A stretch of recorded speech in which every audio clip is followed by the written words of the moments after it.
Accounting for absorption यामध्ये आपलं उदाहरणे सुरू होते. आज आपण problem number 10 अभ्यासूया.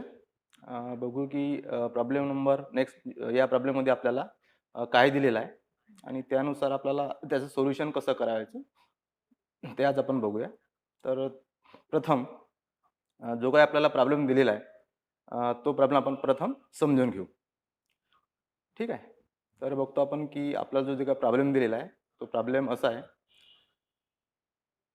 Balance sheet of Anant company limited as on 1st January 2020 was as follows. आपल्याला 1st January 2020चं मिस्टर अनंत कंपनी लिमिटेड याचं आपल्याला काय दिलेलं आहे, बॅलन्स शीट दिलेलं आहे. त्यामुळे आपण प्रथम अनंत कंपनी लिमिटेड याचं 1st January 2020चं बॅलन्स शीट आपण बघूया. प्रथम आपण त्याचं लायबिलिटी साईड घेऊ. Shares capital 25,000 shares of ₹10 each, 2,50,000. आपल्याला अनंत कंपनी लिमिटेडचं शेअर कॅपिटल दिलेलं आहे. टोटल नंबर ऑफ शेअर्स आहेत त्याचे 25,000 आणि पर शेअर्स ₹10 प्रमाणे असं अमाऊंट आहे त्याचं 2,50,000. त्यानंतर 1,500 मॉर्गेज डेबेंचर्स ऑफ ₹100 each, 1,50,000. बघतो की डेबेंचर्स जे आहे पर डेबेंचर्स ₹100 प्रमाणे त्याची अमाऊंट आहे टोटल 1,50,000. सनरी क्रेडिटर्स 60,000 आणि त्या अनंत कंपनी लिमिटेडचं सनरी जे क्रेडिटर्स आहेत ते अमाऊंट आहे 60,000 आणि त्या कंपनीचा प्रॉफिट अँड लॉस प्रॉफिट आहे आपल्याला दिलेलं ₹2,000. असं बघतो आपण की अनंत कंपनी लिमिटेडचं लायबिलिटीज. त्यानंतर बघूया त्याचं assets.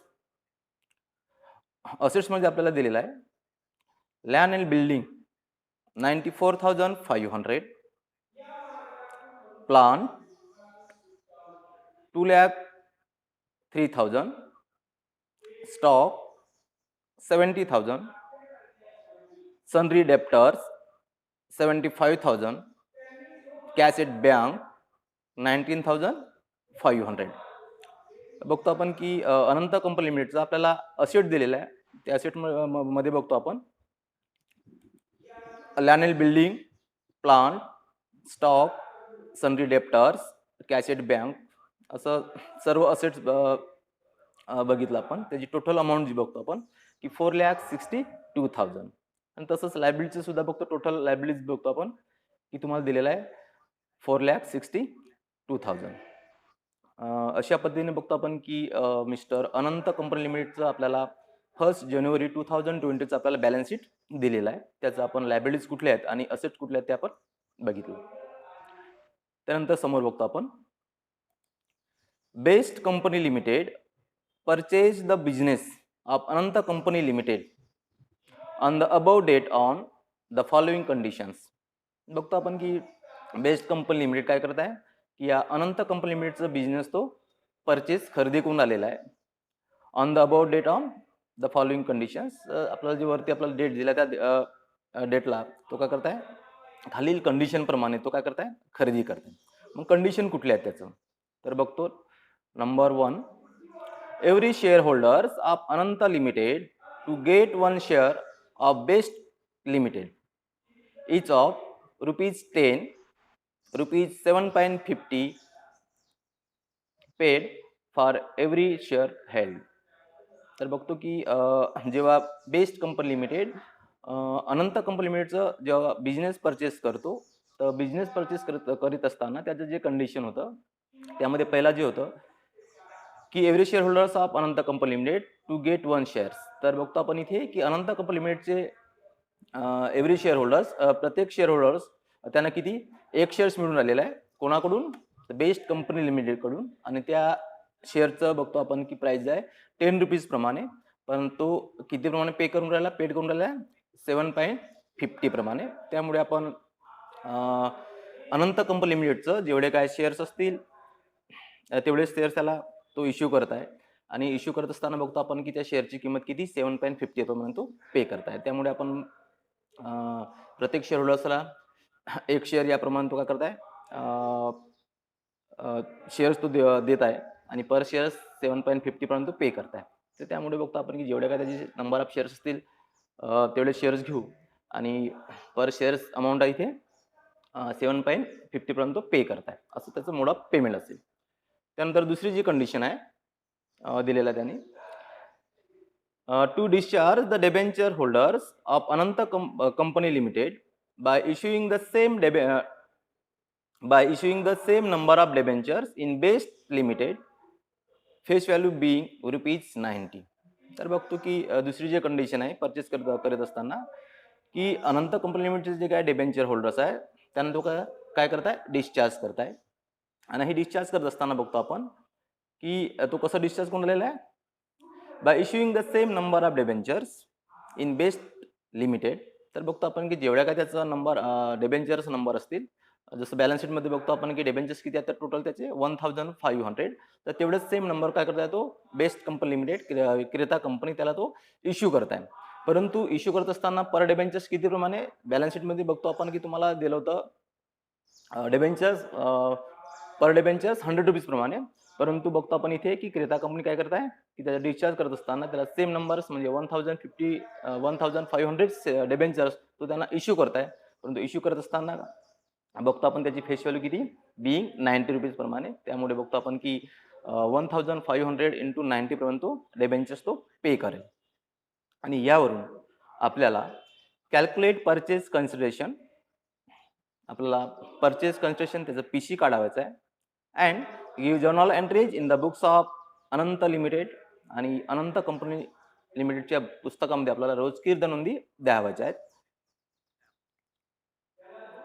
To record the closure of books of the company आणि त्यानंतर म्हटलं आहे की to record the closure of the books of the company. तर कोण असेल ते क्रेता कंपनी असेल. परत आपल्याला क्रेता कंपनीच्या पुस्तकामध्ये आपल्याला रोजकीर नोंदी द्यावायच्या. तर बघतो आपण की जो आपल्याला प्रॉब्लेम दिला आहे त्यामध्ये बघतो आपण की अनंत कंपनी लिमिटेड आणि बेस्ट कंपनी लिमिटेड असे दोन कंपनी दिलेल्या आहेत. या दोघांमध्ये खरेदी विक्रीचा व्यवहार होत असतो. तर यामध्ये बघतो आपण की अनंत कंपनी लिमिटेड हे काय तुमचं क्रेता कंपनी आहे आणि बेस्ट कंपनी लिमिटेड कोण आहे तुमची अनंत कंपनी लिमिटेड तुमची विक्रेता कंपनी आहे. तर बेस्ट कंपनी लिमिटेड तुमची कोण आहे क्रेता कंपनी आहे. आणि क्रेता कंपनी जेव्हा अनंत कंपनी लिमिटेडचा जेव्हा बिझनेस खरेदी करतो म्हणजेच बिझनेस खरेदी करणे म्हणजेच काय की त्या विक्रेता कंपनीचं असेट्स आणि लायबिलिटीज खरेदी करणे. ठीक आहे. तर हे खरेदी करत असताना बघतो की त्याचं काही अटी दिलेल्या होत्या आपल्याला. त्या अटी होते ते आपण बघितलं आणि यावरून आपल्याला परचेस कन्सिडरेशन त्यानंतर give the journal entries in the books of vendor company इथे आहे vendor company Anant company limited and also give the journal entries in the books of purchasing company limited. तर इथे परचेसिंग कंपनी कोण आहे तुमची best company limited. तर त्यामुळे बघतो आपण की या उदाहरणाचं सोल्युशन म्हणजेच पीसी कसा काढला जातो. त्यानंतर विक्रेता कंपनीच्या पुस्तकात म्हणजेच अनंत कंपनी लिमिटेडच्या पुस्तकामध्ये रोजकीर नोंदी कशा केल्या जातात आणि क्रेता कंपनी जी आहे तुमची परचेसिंग कंपनी बेस्ट कंपनी लिमिटेडच्या पुस्तकामध्ये रोजकीर नोंदी कशा केल्या जातात ते आपण बघूया. उदाहरणामध्ये बघतो आपण की अनंत कंपनी लिमिटेड ही तुमची विक्रेता कंपनी आहे आणि बेस्ट कंपनी लिमिटेड ही तुमची क्रेता कंपनी आहे. बेस्ट कंपनी लिमिटेड काय करताय की अनंत कंपनी लिमिटेडचं बिझनेस खरेदी करताय. जेव्हा बिझनेस खरेदी केला जातो असं म्हटला जातो त्यावेळेस त्याचा अर्थ होतो की ऑल असेट्स अँड लायबिलिटीज तो काय करताय खरेदी करताय.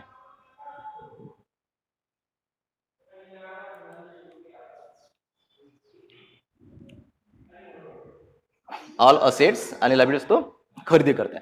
आणि बघतो आपण इथे की क्रेता कंपनी जेव्हा विक्रेता कंपनीचा जेव्हा बिझनेस तो खरेदी करतो त्यावेळेस त्यांचं काय टर्म अँड कंडिशन आपल्याला दिलेलं असतात त्यानुसार तो खरेदी करत असतो. तर आपल्याला या उदाहरणामध्ये बघतो आपण की कंडिशन असं दिलं होतं की विक्रेता कंपनीच्या प्रत्येक शेअर होल्डर्सला तो काय करताय क्रेता कंपनी आपले एक शेअर्स तो इश्यू करताय आणि पर शेअर्स बघतो आपण की 10 रुपीज प्रमाणे आहे, परंतु तो किती प्रमाणे पे करताय 7.50 प्रमाणे. आणि दुसरं जे कंडिशन होतं की विक्रेता कंपनीचे जे काय डिबेंचर्स आहेत, जेवढे काय डिबेंचर होल्डर्स आहेत त्यांना तो काय करता डिस्चार्ज करताय. आणि डिस्चार्ज करत असताना बघतो आपण की जेवढ्या काय त्याचं डिबेंचर्स नंबर ऑफ डिबेंचर्स होते तेवढंच तो त्यांना काय करताय इश्यू करताय. आणि पर डिबेंचर्स बघतो आपण की 100 रुपये पर्यंत तुम्हाला दिलं होतं, परंतु तो काय 90 रुपीज पर्यंत त्याला पे करताय. यावरून आपल्याला त्याचं आपल्याला पीसी काढावायचं आपल्याला परचेस कन्सिडरेशन. आणि त्यानंतर बघतो आपण की विक्रेता कंपनी म्हणजे तुमचं अनंत कंपनी लिमिटेड याच्या बुक्समध्ये आपल्याला जनरल एंट्रीज द्यावायच्या आहेत. आणि पर्चेसिंग कंपनी आहे बेस्ट कंपनी लिमिटेड, त्या पुस्तकामध्ये सुद्धा आपल्याला जनरल एंट्रीज द्यावायच्या आहेत. तर प्रथम बघूया आपण की परचेस कन्सिडरेशन कसं कॅल्क्युलेट केलं जातं ते. त्यामुळे सोल्युशन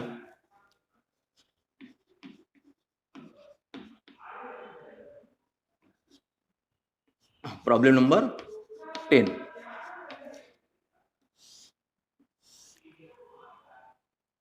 पहिल्यांदा आपण शोधून काढूया किंवा परचेस कन्सिडरेशन कसं काढलं जातं ते आपण बघूया. त्यामुळे calculation of purchase consideration for Anant company limited. Calculation of purchase consideration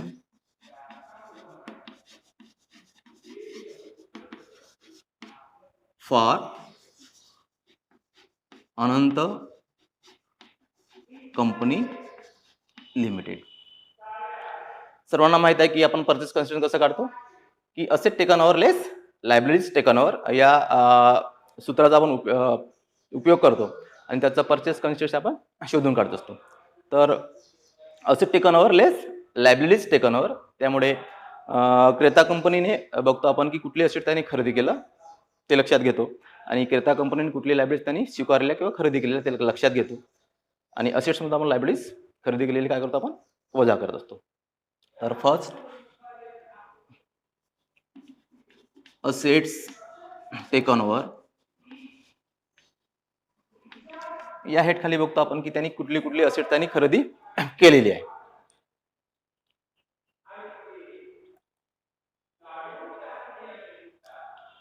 screenshot घेऊन घ्याला आणि ग्रुपवरती टाकाल.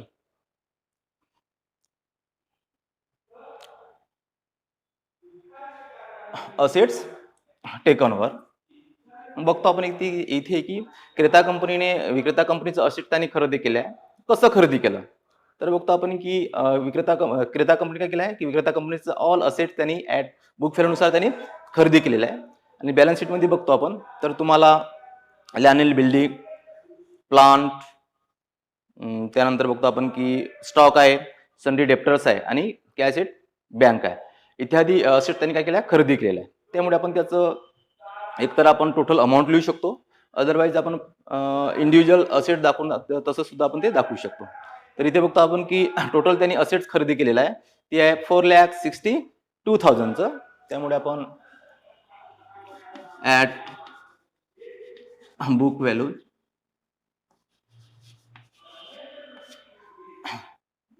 किती आहे टोटल असेट टेकन ओव्हर 4,62,000. त्यानंतर यामध्ये आपण लेस करतो. काय लेस करतो लायबिलिटीज टेकन ओव्हर.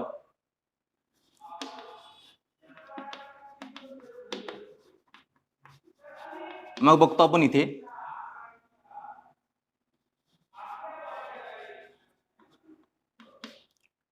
की क्रेता कंपनीने विक्रेता कंपनीचं कुठली लायबिलिटीज त्यांनी घेतलेली आहे. तर बॅलन्स शीट मध्ये बघतो आपण की आपल्याला काय दिलाय सन्ड्री क्रेडिटर्स, तेवढं तो काय करताय लायबिलिटीज खरेदी करताय. मग तेवढं लायबिलिटीज काय करू आपण मायनस करू. तर काय दिसतं आपल्याला इथे सन्ड्री क्रेडिटर्स आणि त्याची अमाऊंट जी आहे क्रेडिटरची ती आहे 60,000. त्यामुळे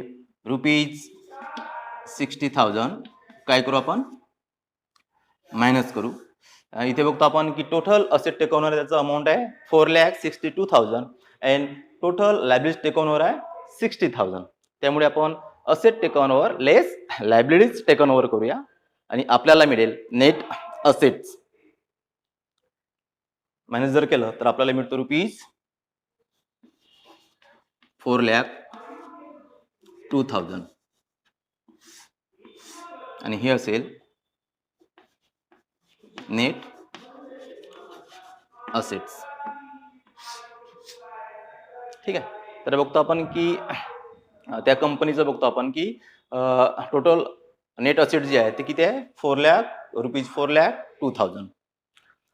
त्यानंतर बघतो आपण की क्रेता कंपनी काय केलं आहे की विक्रेता कंपनीला त्यांनी पेमेंट केलेलं आहे का नाही. त्यामुळे त्याचा आपण मोड ऑफ पेमेंट कॅल्क्युलेट करून घेऊया.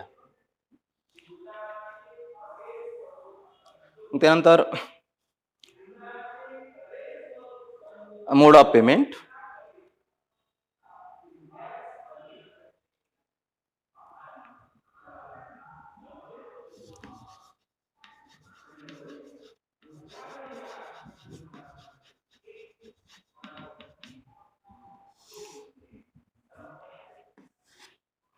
नंबर 1 क्रेता कंपनीने विक्रेता कंपनीला पीसी म्हणून त्यांनी दिलेला आहे पीसी दिलेला आहे.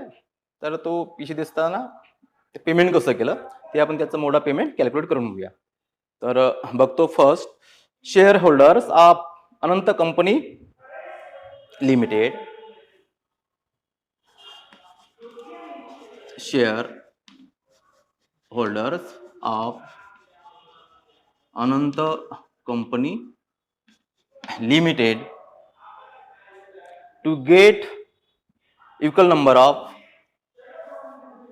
to get equal number of shares in कोणाकडून best company limited of rupees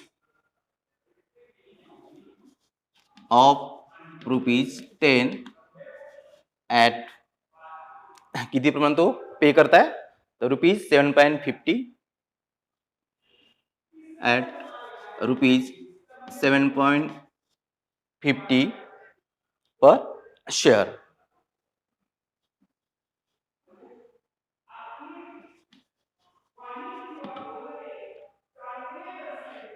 तर काय मोड ऑफ पेमेंट पहिली जी आहे बघतो आपण की share holders of Anant company लिमिटेडच्या शेअर होल्डर्सला तो काय करताय शेअर होल्डर्सला to get equal number of shares जेवढे काय नंबर शेअर्स आहेत तेवढेच त्यांना काय मिळत आहेत शेअर्स मिळून राहिलेले आहेत कोणाकडून तर इन बेस्ट कंपनी लिमिटेड कडून.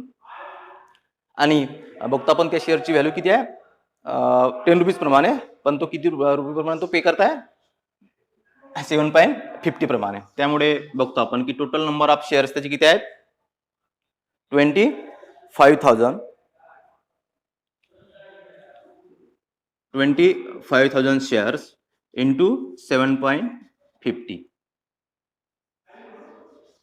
रुपीज 7.50 त्याची अमाऊंट आपण काढला टोटल शेअरची तर ते येतो 1,87,500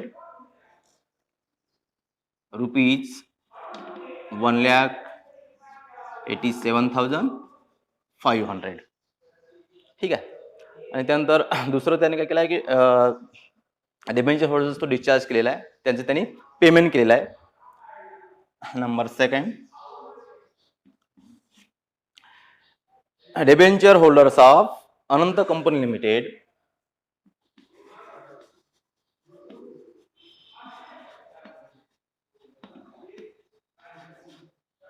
अनंत company limited to get equal number of debentures to get equal number of debenture कोणाकडून in best company limited at rupees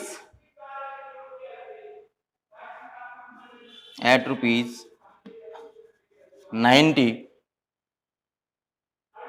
per debentures per debentures.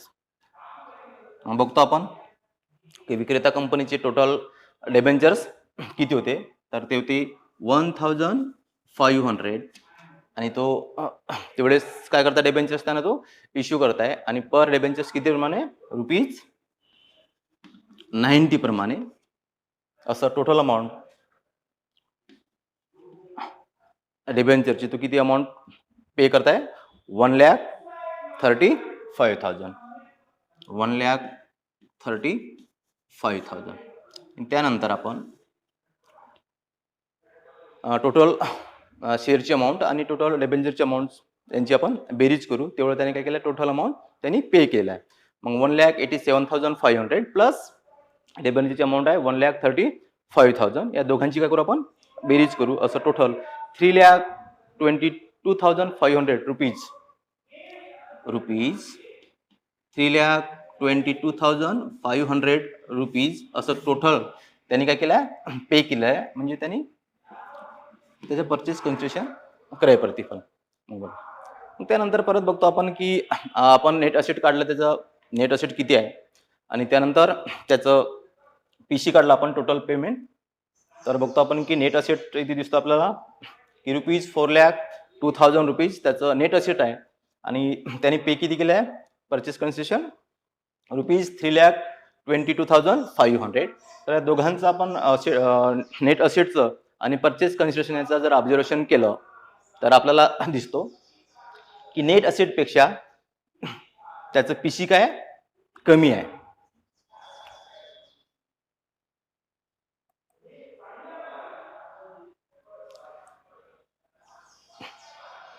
काय दिसतं आपल्याला नेट असेटपेक्षा त्याचं पीसी कमी आहे. याचा अर्थ काय तो की जेव्हा नेट असेटपेक्षा जर पीसी कमी असेल तर आपल्याला कॅपिटल रिझर्व्ह मिळत असतो आणि जर नेट असेटपेक्षा जर पीसी जास्त असेल तर आपल्याला गुडविल मिळत असतो. त्यामुळे आपण इथे दिसतो आपल्याला या व्यवहारामध्ये कॅपिटल रिझर्व्ह. त्यामुळे कॅपिटल रिझर्व्ह आपण कॅल्क्युलेट करून घेऊया. Therefore capital reserve is equal to PC minus NA म्हणजे purchase consideration minus net assets. तर इथे बघतो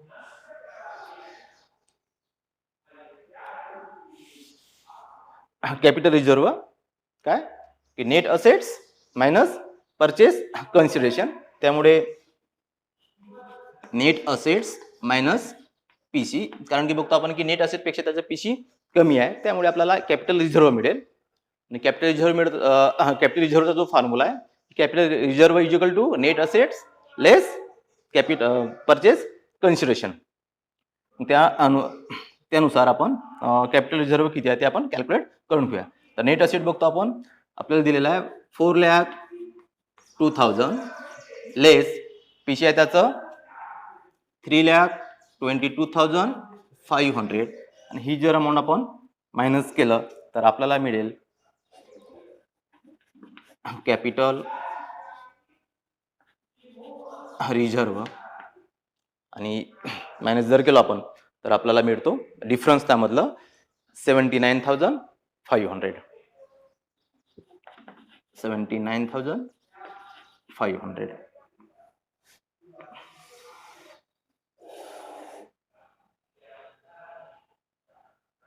तर बघतो आपण इथे की आपण calculation of purchase consideration for Anant company limited याचं आपण परचेस कन्सिडरेशन कॅल्क्युलेट केलं. तर करत असताना बघतो आपण की net assets asset taken over less liability taken over त्यावरून आपल्याला नेट असेट मिळत असतो. नेट असेट आहे ₹4,02,000 आणि त्यानंतर क्रेता कंपनीचा आपण मोड ऑफ पेमेंट काढला आपण. तर बघतो आपण की क्रेता कंपनी जी आहे तुमचं बेस्ट कंपनी लिमिटेड त्यांनी पेमेंट केलेलं आहे. काय केलं आहे की share holders to Anant company limited to get equal number of shares in best company limited of ₹10 at ₹7.50 per shares. तर बघतो आपण की क्रेता कंपनी काय करत आहे, विक्रेता कंपनीच्या प्रत्येक शेअर होल्डर्सला तो एक शेअर्स एक शेअर्स तो काय करताय, इश्यू करताय. त्यामुळे बघतो आपण की विक्रेता कंपनीचे जे काय शेअर्स आहेत, नंबर ऑफ शेअर्स ते आहेत 25,000. तेवढंच तो काय करेल, त्यांना शेअर्स इश्यू करेल. आणि पर शेअर्स बघतो आपण की त्याचं ॲट बुक व्हॅल्यू होतं ₹10 प्रमाणे, परंतु ते ₹10 प्रमाणे पे न करता तो 7.50 पर्यंत काय करताय, पे करताय. त्यामुळे टोटल अमाऊंट तो ₹1,87,500 एवढं तो शेअरच्या स्वरूपात काय करेल, तो पे करेल. आणि दुसरं जे आहे, debenture holders of Anant company limited to get equal number of debentures in best company limited at ₹90 per debentures. आणि त्यानंतर तो डेबेंचर डिस्चार्ज करून आलेला आहे. तर बघतो डेबेंचर सुद्धा काय करतो, तो जेवढ्या काय त्याचं विक्रेता कंपनीचे डेबेंचर असतील तेवढंच डेबेंचर्स तो काय करताय, देत आहे. तर बघतो आपण की विक्रेता कंपनीचे जे डेबेंचर्स आहेत ते किती आहेत, 1,500. तेवढंच क्रेता कंपनी म्हणजे बेस्ट कंपनी लिमिटेड काय करताय, 1,500 डेबेंचर्स तो देऊन राहिलेला आहे. आणि देत असताना बघतो आपण की पर डेबेंचर्स आपल्याला दिलं होतं की विक्रेता कंपनीचं ₹100 प्रमाणे, परंतु तो ₹100 प्रमाणे पे न करता तो किती ₹90 प्रमाणे तो काय करताय, पे करताय. ठीक आहे. तर त्यामुळे बघतो आपण की ₹1,35,000 एवढी अमाऊंट डेबेंचरच्या स्वरूपात तो पे करताय. त्यामुळे आपण शेअरची अमाऊंट आहे ₹1,87,500 प्लस डेबेंचर्स ₹1,35,000 असं टोटल तो ₹3,22,500 तो काय करताय, परचेस कन्सेशन म्हणून तो पे करताय. आणि त्यामुळे बघतो आपण की ते त्याचं परचेस कन्स्ट्रक्शन आणि नेट असेट्स या दोघांचं जर आपण ऑब्झर्वेशन केलं तर इथे आपल्याला दिसतो या उदाहरणामध्ये की परचेस कन्स्ट्रक्शन पेक्षा त्याचं नेट असेट जास्त आहे. त्यामुळे आपल्याला इथे कॅपिटल रिझर्व्ह मिळतो. त्यामुळे कॅपिटल रिझर्व्ह आपण कसं काढूया, मग capital reserve is equal to net assets minus purchase consideration. तर आपल्याला कॅपिटल रिझर्व्ह मिळत आहे 79,500.